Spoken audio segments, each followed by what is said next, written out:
And to leave you with a smile on your face, we finish this, the 69th weekly Friday show from Radio Free UK, as we try to finish all our shows, with a tale from Batsby, produced by Alan Taylor Shearer.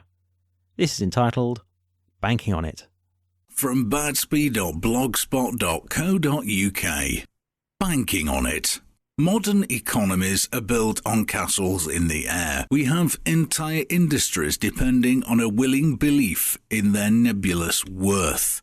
Entertainers know the fickle nature of their audience, and a whiff of scandal can suddenly end a career of decades, no matter what the talent involved. In fact, so much scandal has there been in recent years, it has created practically a causal link between talent and sexual impropriety.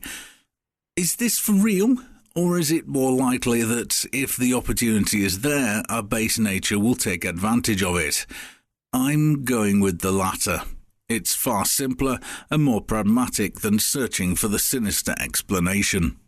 When it comes to flimsy, there is no bigger flight of fantasy than the money game. Money was once issued as an IOU against reliable assets. It was a value token for labour against goods and services. 1 hour of my time buys dinner, or it buys 1 hour of your time. I trade my sticks for your turnips, and so on, and I hope eventually to have a tall enough pile of sticks to never have to worry about starving.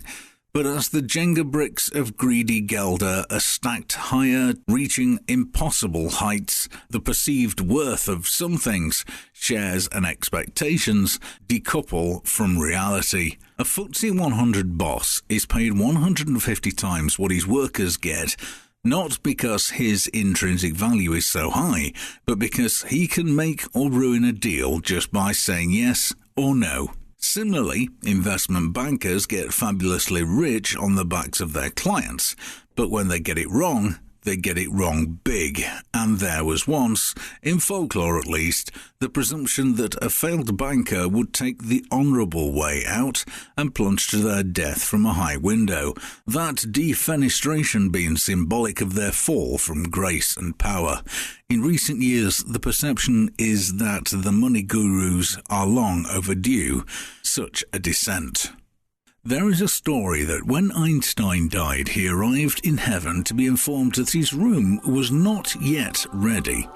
I hope you don't mind staying in a dormitory, said St. Peter. We're very sorry, but it's the best we can do, and you'll have to share the room with the others. Einstein says, this is no problem at all, and there's no need to make such a great fuss.